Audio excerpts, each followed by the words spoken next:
Now to the latest developments in Mali. President Muhammadu Buhari and other West African leaders are in a virtual meeting to discuss the military coup in Mali that ousted President Ibrahim Boubacar Keïta.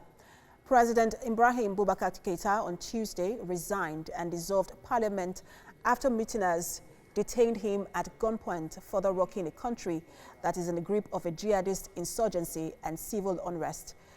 The African Union also on Wednesday suspended Mali a day after the coup. The AU joined other international bodies and nations, including the US and European Union, to condemn the coup and demand the release of the detained leaders.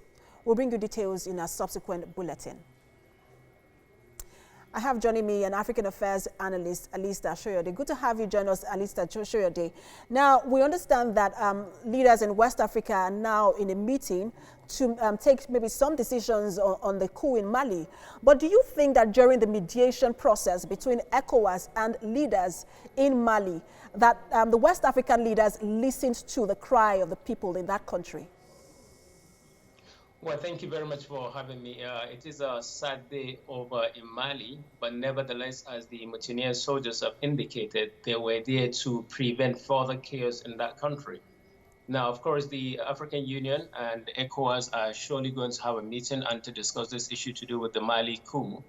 Nevertheless, I think what we have seen over the last month, especially in April, in March, that people have been protesting all over the country on the street and demanding for a change due to what they call mismanagement, bad governance in that country.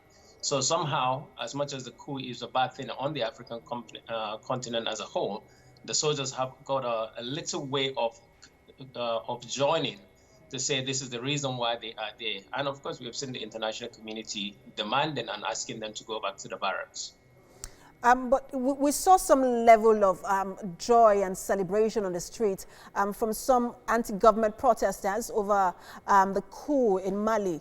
Now, do you think that this situation is now out of the hands of ECOWAS members or member states? Because the soldiers are saying, look, they are going to organize elections very soon.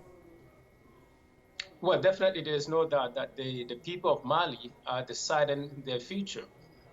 It seems like, as you rightly mentioned, and as we can see, people were celebrating and jubilating with the arrival of the army people in the country as a saving grace for them. So there is no doubt, even before the ECOWAS decide to eliminate and remove Mali from their consensus, Mali new